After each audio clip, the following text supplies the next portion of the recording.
जय शिवराय मित्रांनो शेतकरी कर्जमाफीच्या केवायसीच्या संदर्भातील एक अतिशय महत्त्वाचं अपडेट आहे ज्याच्यामुळे तुमचं नुकसान होण्यापासून वाचू शकतं। मित्रांनो, शेतकरी कर्जमाफीच्या संदर्भात आपण वेळोवेळी महत्त्वाचे असे अपडेट घेत आहोत। हे अपडेट घेत असताना केवायसी कशी करायची, तक्रार कशी नोंदवायची, केवायसी करत असताना कोणती काळजी घ्यायची याच्याबद्दल सविस्तर अशी माहिती घेतली। परंतु बऱ्याच जणांना आता कर्जमाफीची यादी आली आणि केवायसी सुरू झाली याच्यातच रहस्य आहे।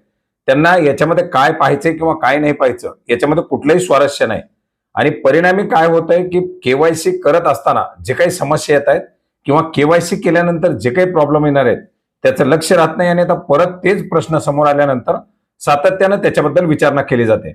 मित्रांनो, यापूर्वी आपण सुरुवातीला केवायसी सुरू होण्यापूर्वी सुद्धा एक अपडेट दिलं होतं की केवायसी केली जात असताना जर याच्यात तक्रारी असतील तर काय करायचं।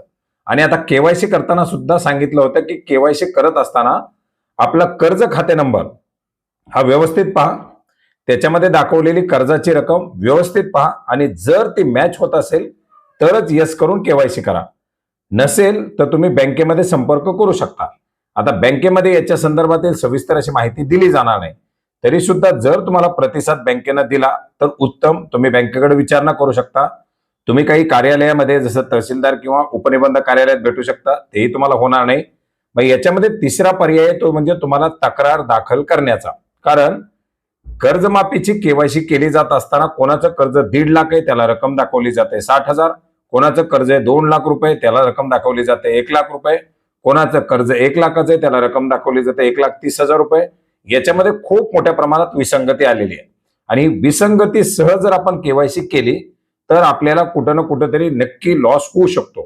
त्याच्यामुळे केवायसी करत असताना आपल्या कर्जाची रक्कम किती आहे हे सविस्तरपणे पहा, ती रक्कम पोर्टलवरती मॅच दाखवते का ते पहा आणि त्याच्यानंतरच केवायसी करण्याचा प्रयत्न करा। केवायसी करायची घाई गडबडीने मला कर्जमाफी होणार आहे म्हणून जर काही करायला जाल तर उद्या उर्वरित रक्कम ही तुम्हाला बँकेकडे भरावी लागू शकते। आता याच्यामध्ये हा फक्त एका दोन शेतकऱ्याला प्रॉब्लेम नाही, हजारो शेतकरी म्हणजे जी काही यादी आली आहे या यादीमध्ये 20 ते 25% शेतकरी असे मिळतील की ज्यांच्या कर्ज खात्याची जी रक्कम आहे त्या रकमेमध्ये तफावत आहे। त्याच्यामुळे केवायसी करत असताना घाई गडबड करू नका आणि जर कोणी घाई गडबड करायला सांगत असेल जसं उपनिबंधक कार्यालय असतील किंवा इतर काही कार्यालय तर त्यांना ही बाब निदर्शनास आणून देण्याचा प्रयत्न करा।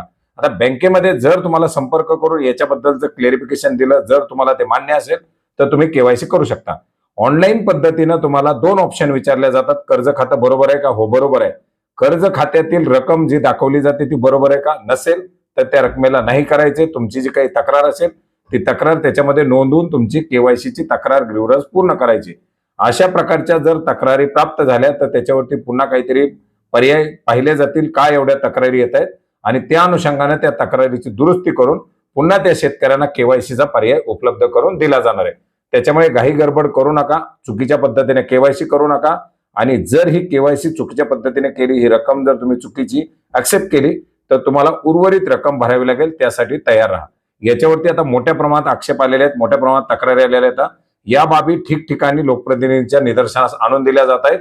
आपल्याला सुद्धा असा जर प्रॉब्लेम असेल तर निदर्शनास आणून देण्याचा प्रयत्न करा आणि याच्यामधून काहीतरी तोडगा निघाल्यानंतर याच्यामध्ये दुरुस्त्या झाल्यानंतर आपली केवायसी करण्याचा प्रयत्न करा आणि जर तुम्हाला हे सर्व मान्य असेल, तीच रक्कम मान्य असेल तर तुम्ही बिंदास केवायसी करू शकता।